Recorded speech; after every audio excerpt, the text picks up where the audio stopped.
Hay que tener en claro que ante un comportamiento que queremos extinguir o disminuir, también vamos dándole a nuestros niños la herramienta de poder autorregularse, es decir, aprender el autocontrol y el regulamiento de sí mismo, de su propio comportamiento. Entonces, cuando nosotros queremos extinguir o disminuir una conducta, no lo haremos porque nos está generando mucha incomodidad o vergüenza o nos hace pasar momentos malos o ratos desagradables, pues, sino porque necesitamos que nuestros niños o nuestras niñas aprendan también a regular ellos mismos sus propios comportamientos.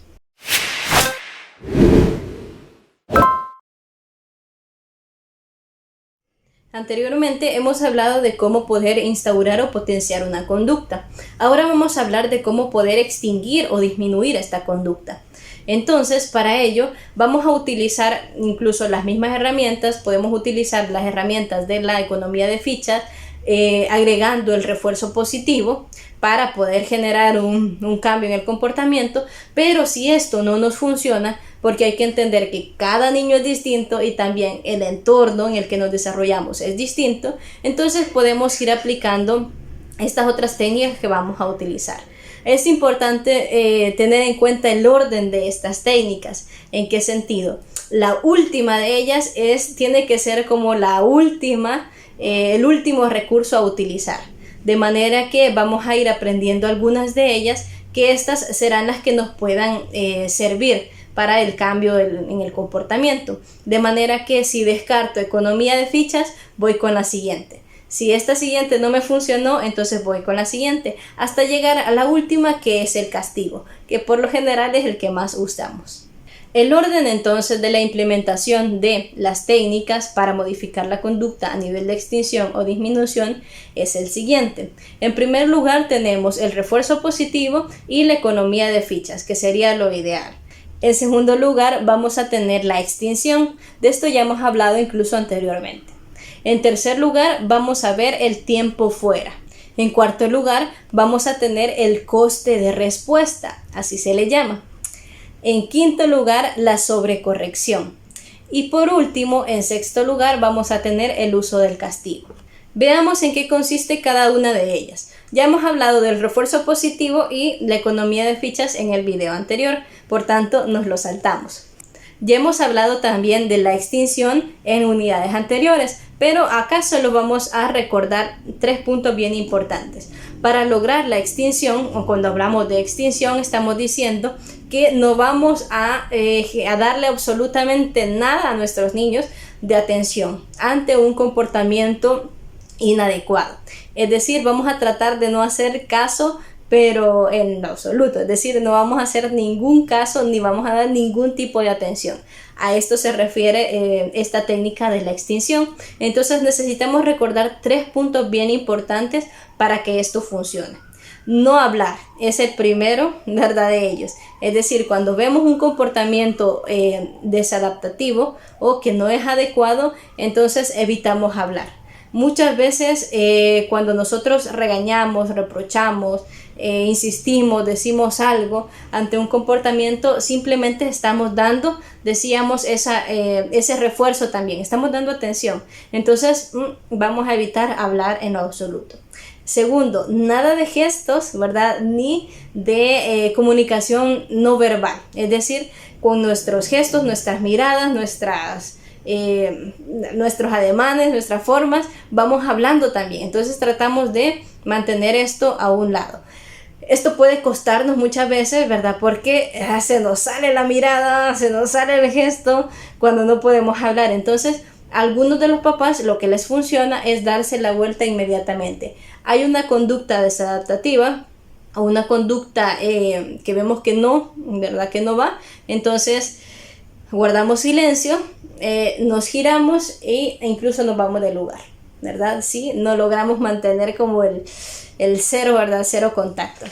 Y el tercero, que es también importante, es no tocar, ¿verdad? Es decir, si no podemos mirar, no podemos hablar, no podemos mirar, tampoco podemos hacer contacto físico, ¿verdad?, con ellos. Puede ser que muchos de nuestros niños vengan a gritar, ¿verdad?, a decir cosas, a tocarnos, a querer alarnos, pues, a amarrarse incluso a las piernas o algo, de manera que quieren llamar la atención posible porque están viendo que no les estamos dando atención. Entonces, en estos casos es donde como papás tenemos que ser mucho más fuertes todavía y evitar el contacto físico. Entonces, nos mantenemos siempre al margen y nos vamos retirando. Y esto es bien importante en la extinción. Es importante empezar a ignorar a nuestros niños o niñas cuando la conducta inadecuada empieza de nuevo. Y vamos a dejar de ignorarle cuando la conducta inadecuada termina. Entonces, esta es como una de las claves bien importantes. Entonces, me alejo, me silencio totalmente, ¿verdad? Cuando está ocurriendo la conducta inadecuada y cuando ya terminó, entonces vuelvo a retomar la atención. Otra de las claves también es que una vez retomamos y volvemos con la atención, no vamos a tocar el tema de lo que acaba de suceder. Es decir, no le vamos a decir esto que hiciste, porque estamos retomando la atención que no le dimos anteriormente. Entonces simplemente continuamos con la vida. Ojo, que este proceso de extinción es un proceso lento, o sea, va despacio. No es que a la primera nuestros niños ya lo captaron y inmediatamente la conducta cambió. No, esto es un proceso. Entonces puede ser que las primeras veces nos genere incluso un dolor de cabeza más grande. Es decir, que cuando nuestros niños ven que les ignoramos, la conducta incluso se vuelve más agresiva, pues, es decir, aumenta, ¿verdad?, la intensidad. Entonces hay que tener en claro esto puede suceder y de hecho pues sucederá porque nuestros niños no están adecuados a que nosotros estemos ignorándoles. Entonces llegará un momento en el que lo logren aprender, pero esto necesita entonces de nuestra constancia y de nuestra perseverancia y sobre todo de tener mucha paciencia. Si nosotros no nos creemos capaces de ignorar el comportamiento de nuestros niños o vemos que incluso no nos funciona, pero tampoco queremos castigarles o llegar hasta eso, entonces ¿qué podemos hacer? Precisamente podemos aplicar, ¿verdad?, o aprender a aplicar el tiempo fuera. ¿En qué consiste este tiempo fuera? Básicamente consiste en sacar al niño, ¿verdad?, o aislar al niño del lugar donde está dando el comportamiento desadaptativo y lo ubicamos en un lugar, ¿verdad?, o en un espacio donde no va a recibir ninguna atención por parte de un adulto. Y aquí hay que tener en claro que el tiempo fuera no es la aplicación de ningún castigo. Es decir, tiempo fuera no es castigo, ¿verdad?, sino que es una oportunidad que le damos a nuestro niño para poder salir del ambiente que le está generando el malestar o lo que está ocasionando el comportamiento, para que pueda en otro espacio tranquilizarse, pueda pensar las cosas y pueda aprender él mismo a autorregularse. Es decir, aprender otras formas, un poco reflexionar sobre ello y volver después al lugar donde estaba ya de una manera más adaptativa. Y ojo, es importante tener en cuenta que esta técnica se recomienda precisamente para edades entre los 2 y los 12 años. Para adolescentes mayores, ¿verdad?, o más grandes, hijos más grandes, esta técnica no se recomienda, ¿verdad?, porque precisamente ellos ya tienden a aislarse normalmente de estas situaciones. Entonces ya es algo que lo van a realizando por sí mismos y no precisamente para generar un cambio de comportamiento, sino que es parte también de su desarrollo, como lo hemos visto anteriormente. Entonces la técnica se recomienda de los 2 a los 12 años. Vamos a aprender de manera muy rápida 6 puntos básicos o reglas a seguir para poder aplicar el tiempo fuera. La primera, o en primer lugar, el espacio o el lugar a donde vamos a llevar a nuestro niño, de preferencia pues tiene que ser como el mismo lugar, ¿verdad?, o el lugar ya establecido en el lugar de casa, o si vamos a casa de los abuelos o alguien de fuera que frecuentamos constantemente, ya buscar un espacio o tener un espacio donde sabemos que lo vamos a llevar. ¿Cómo tiene que ser este lugar?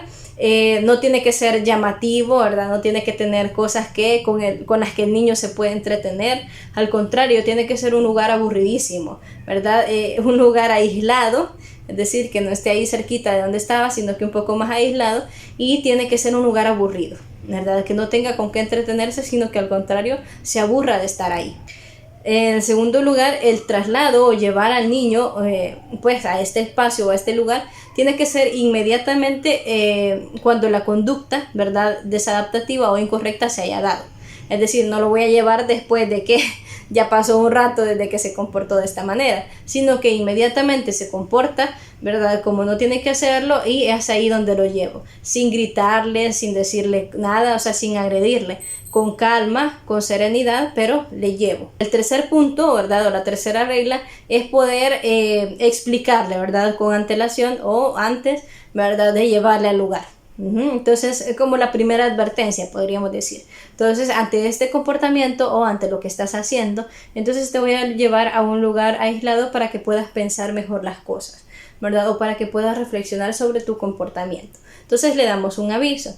Si el aviso no nos funciona, es decir, a pesar del aviso, este niño, ¿verdad?, sigue actuando de esta manera, entonces ya le llevamos al lugar, pero ya le hemos advertido antes, entonces no lo agarra por sorpresa, así como ¿y para dónde voy?, sino que ya se lo hemos advertido. El cuarto punto es que el tiempo tiene que ser breve, no lo vamos a dejar ahí toda la tarde o toda la mañana. Entonces se va hablando incluso de minutos, ¿verdad? Por ejemplo, si tiene entre los 2 hasta los 5 años, entonces el tiempo será precisamente de 5 minutos máximo que lo vamos a tener ahí. Si estamos hablando de niños de 6 a 10 años, entonces el tiempo va a ser de 10, ¿verdad? De 10 minutos máximo. Y si estamos hablando de niños de 11 a 12 años, entonces le podemos dar hasta 15 minutos de tiempo máximo para estar allí en ese espacio de aislamiento. Tengamos en cuenta que esto es lo que nos dice un poco la teoría, aunque las recomendaciones de acuerdo a la práctica nos dicen que más que el tiempo, lo que necesitamos ver para poder acabar como el tiempo fuera es la conducta de nuestros niños. Si vemos que han pasado, por decirlo así, si es un niño de los que hablamos de 2 a 5 años, y vemos que a los 3 minutos el niño ya logró tranquilizarse e incluso ha respirado, o sea, ya logra incorporarse, entonces no vamos a esperar hasta los 5 minutos, sino que podemos abrir la puerta e incorporarle nuevamente.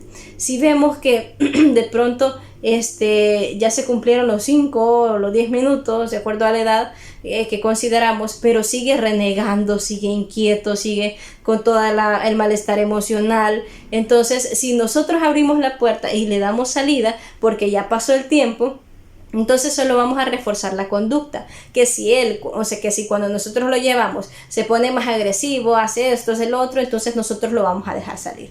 Por eso hay que tener como muy presente el por qué hacemos las cosas, ¿verdad? Y darle sentido a lo que hacemos. Necesitamos enseñarle acá al niño que él puede regular su conducta y que si bien el espacio quizás en el que estaba, porque lo estaban molestando los hermanos, porque los familiares le estaban diciendo cosas, porque algo pasó, es decir, habían estímulos ahí o cosas que le generaban el malestar, cuando nosotros lo apartamos, le damos la posibilidad de alejarse de esto que le genera malestar.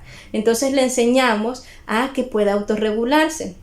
Es decir, cuando se vuelve adulto, si nosotros enseñamos esta autorregulación de pequeños, cuando se vuelven adultos y tienen enfrentamientos o conflictos, en lugar de darse duro, ¿verdad? Y como lo vemos en las carreteras, salir pues hasta con armas y esto, en lugar de hacer esto, van a poderse dar el chance de respirar, de incorporarse, de que aunque estén molestos o lo que sea, van a poder entrar en calma. Para eso es que hacemos estas técnicas. La regla número 5, ¿verdad?, que tenemos que seguir cuando aplicamos el tiempo fuera, es que no lo vamos a aplicar si esta situación puede servir al niño para evadir su responsabilidad o evadir aquello que le está generando también como un reto. Es decir, si de repente vemos que la conducta, ¿verdad?, que está teniendo, en el espacio donde está, simplemente le está haciendo porque no quiere estar allí, pero necesita estar ahí, y si nosotros lo sacamos, entonces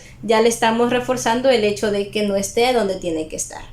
Por ejemplo, si está teniendo, tareas, ¿verdad?, o está haciendo tareas, o tiene que estar en ese lugar para hacer sus tareas, y de pronto empieza a hacer el escándalo, empieza los berrinches y todo, entonces cuando nosotros lo alejamos de esa situación, entonces simplemente estamos reforzando, ¿verdad?, el hecho de que él no quiere estar ahí, lo sacamos de ese lugar.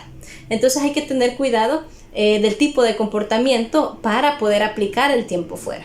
Y la última regla, o un punto siempre bien importante, no solo para esta técnica, sino para todas las demás, es que si bien estamos reforzando o estamos trabajando esta conducta desadaptativa, necesitamos reforzar siempre las conductas positivas que hace en otros momentos. Eso siempre es necesario. Y podríamos preguntarnos, ¿y qué pasa si de pronto en el momento en el que estoy o en el lugar donde estoy y ocurre el comportamiento, ¿verdad?, desadaptativo, el comportamiento incorrecto de mi hijo, y yo no puedo llevarlo a un tiempo fuera porque no estoy en la casa, estamos en la calle, por ejemplo, no puedo tampoco darle un refuerzo positivo porque, ¿verdad?, no tengo el espacio? Entonces, ¿qué es lo que tendría que hacer o cómo debería de hacer?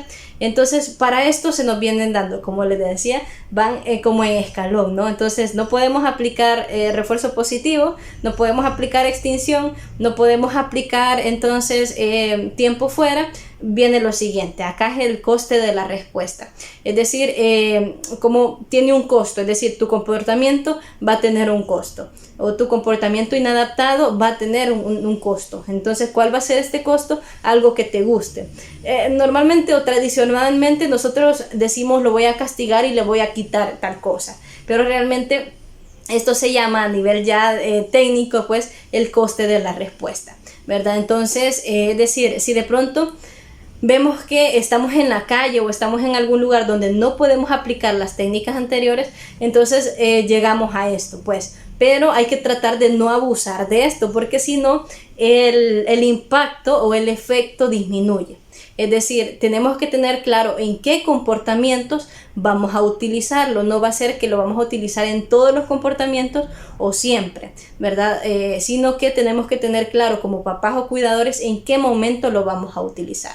Entonces, ¿en qué consiste? Imaginemos que estamos fuera, ¿verdad? Y de repente se empieza a agredir o empieza a hacer algún comportamiento que ya está fuera de uno y se nos sale de las manos. Entonces, esta es una de las técnicas que se utilizan cuando queremos una respuesta inmediata, ¿verdad? Es decir, como estás haciendo esto, pues le quitamos, ¿verdad? No vas a poder jugar en el teléfono, no vas a poder estar con los videojuegos, o no vas a poder ver tele, no vas a poder salir a jugar, no vas a poder, es decir, le vamos a quitar algo, pero algo que sea de interés de él o de ella. Entonces, para esto necesitamos conocer a nuestros hijos, pues, qué es lo que les interesa. Entonces, le vamos a quitar, este es el costo que va a tener tu comportamiento, ¿verdad? Como les digo, no lo vamos a utilizar siempre, ¿verdad? Porque si no, no nos va a funcionar. Ya cuando quemamos el cartucho, por decir así, de tanto, entonces no nos funciona algo. Entonces necesitamos saber en qué comportamientos. Ahora, unas claves de esto es que si nosotros vamos a quitar, ¿verdad?, algo, entonces le vamos a dar este costo, va a tener este costo, ¿no? El que, por ejemplo, esto que decíamos, ¿no?, del dispositivo, no vas a poder jugar, no se lo vamos a dejar por un mes, por ejemplo, o incluso una semana, es demasiado tiempo. Entonces, cuando nosotros hacemos algo, utilizamos el costo de respuesta o el coste de respuesta con mucho tiempo, entonces esto pierde su eficacia. Tiene que ser inmediato y breve, es decir, durante este día no vas a poder tal cosa, ¿verdad? Si el día de mañana vuelve otra vez la actitud o esta misma, ¿verdad?, que sabemos que no podemos aplicar las otras técnicas, entonces volvemos nuevamente y ahí le podemos ir incrementando un poco, ¿verdad?, o variando para que no seas igual, ¿verdad?, siempre. Pero entonces ahí es donde vamos generando esto que se le llama el coste de respuesta. Y entonces aquí también tenemos que tener un poquito de criterio como papás o cuidadores en lograr equilibrar. Es decir, el costo tiene que ser de acuerdo a la intensidad del comportamiento. Si hizo algo que sabemos que quizás no tiene un peso tan grande, o sea, es decir, no fue tan grave, o de pronto no tiene una dimensión tan grande, entonces el costo va a ser menor en algo que tiene menor interés para él o ella, ¿verdad? Pero si hizo algo que consideramos que es más grave, entonces obviamente va a aumentar, ¿verdad? Lo que le vamos a quitar tiene que ser algo que le interese aún más. Esas son como las claves para utilizar el coste de respuesta. Y tenemos también otra de las penúltimas técnicas, que es el coste de sobrecorrección, o la sobrecorrección también, como se le llama.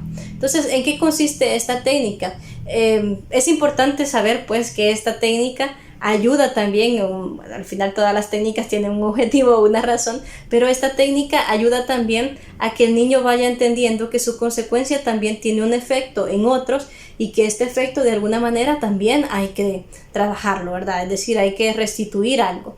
Entonces, básicamente el coste de sobrecorrección o la sobrecorrección consiste en que si la acción de nuestros niños generó un daño o generó, pues de alguna manera, un efecto, ya sea sobre un objeto, una situación o sobre una persona, entonces le enseñamos que tiene que tratar de enmendarlo. Hay cosas que se pueden enmendar y cosas que no, pero al menos hacer un intento. Imaginemos que peleó o golpeó a alguien entonces en la escuela.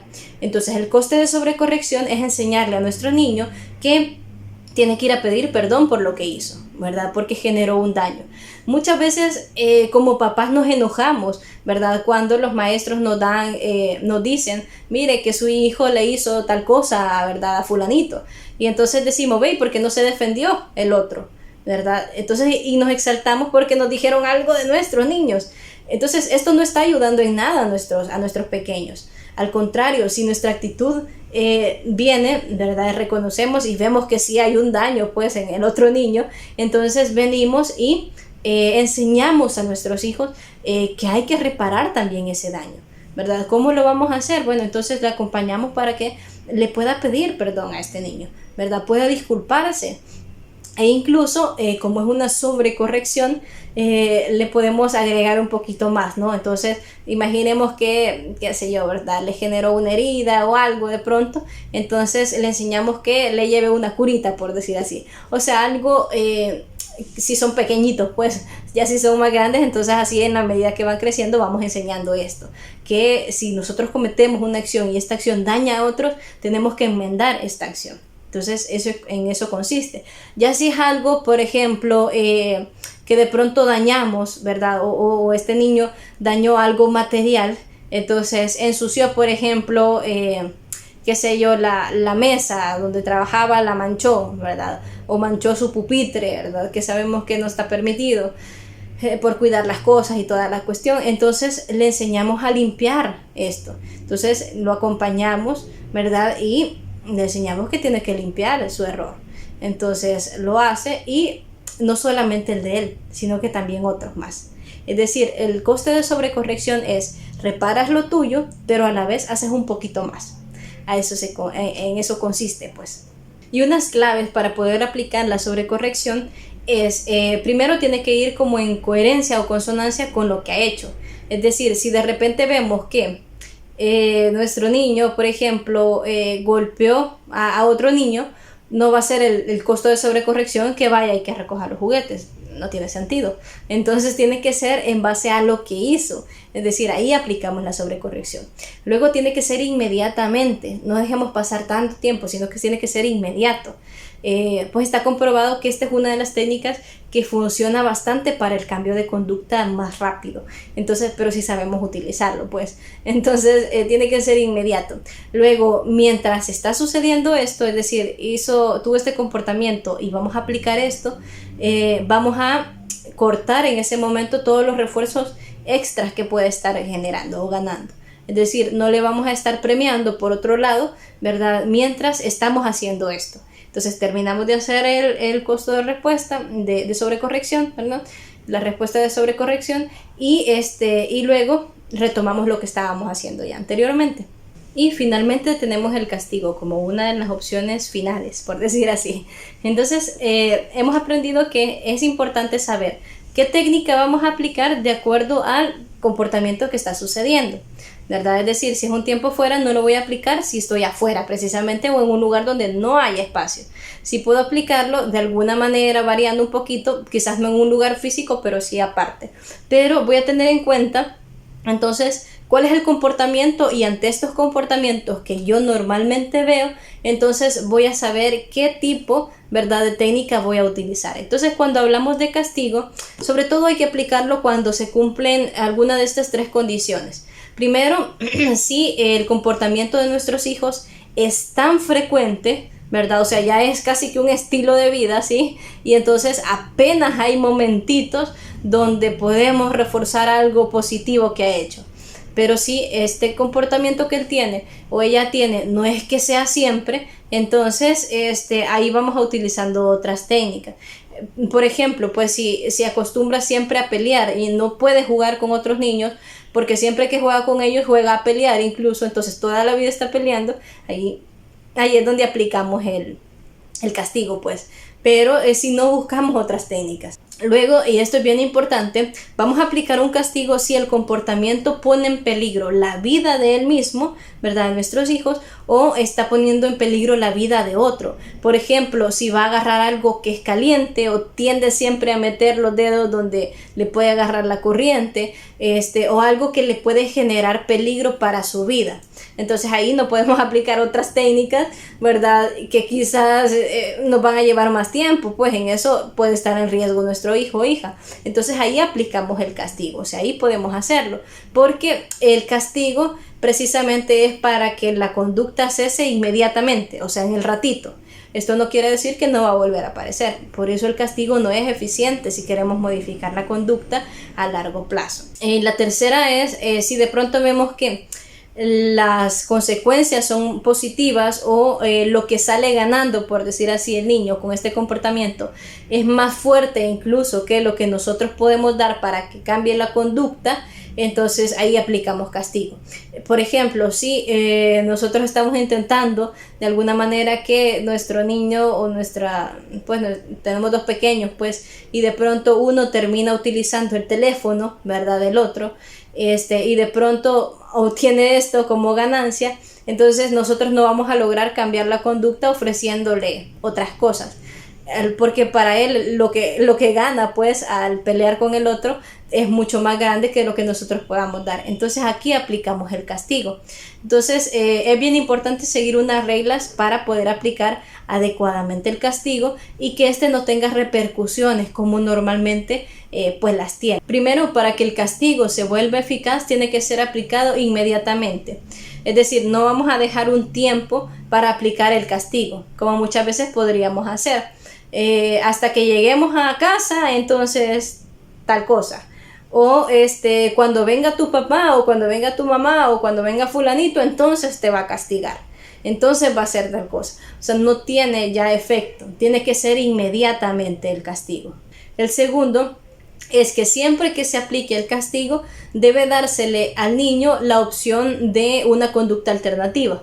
Es decir, está haciendo este comportamiento que es desadaptativo, entonces le castigamos, pero le damos la opción para que pueda comportarse de manera adecuada. O sea, le decimos cómo debería ser su comportamiento, ¿verdad?, en este caso. Y cuando hace este comportamiento, entonces lo premiamos o lo felicitamos, ya como hemos dicho anteriormente. Por ejemplo, si pasa peleando con su hermano o su hermana, entonces sabemos que ante esto vamos a aplicar el castigo, si es ese lo que hemos planeado. Pero le damos la opción o la alternativa, que cuando lo veamos que está jugando tranquilamente con su hermano o su hermana, entonces ahí le damos un refuerzo positivo. Entonces hay una alternativa para que pueda medir él o ella entre el comportarse de esta forma o de la otra. Entonces, ¿y cuál le trae más beneficios? Como hemos dicho anteriormente, el castigo tiene que ser también breve. Es decir, no dejemos castigos eternos, pues, o tan amplios. Tienen que ser castigos breves para que de verdad funcione y tenga efecto. Y el castigo tiene que estar también, tenemos que tener claro cuándo le vamos a castigar de esta manera. Entonces, de esta forma, cada vez que haga este comportamiento o tenga este comportamiento, vamos a aplicar el mismo castigo. Es decir, esto ayuda para que el niño, ¿verdad?, o el adolescente, tenga claro que la consecuencia de esta actitud específicamente va siendo este castigo. Es decir, no me lo saco como que de las mangas, ¿verdad?, y de repente a lo que se me ocurre y pues ni modo, ¿verdad?, como salga, sino que ya lo tengo programado. O sea, ya sé qué comportamientos son como los más frecuentes o por dónde podría ir, y ya tengo claro en cuál voy a utilizar esta técnica, en cuál la otra, ¿verdad?, hasta cuál voy a recurrir al castigo. Entonces son pues varias técnicas, son diferentes técnicas, pero nos pueden ayudar de acuerdo a la necesidad que tengamos. No podemos dar como ejemplos tan concretos o limitarnos a eso, porque para cada niño es diferente. Entonces, ahí están, estas son las técnicas si queremos nosotros disminuir una conducta o extinguirla.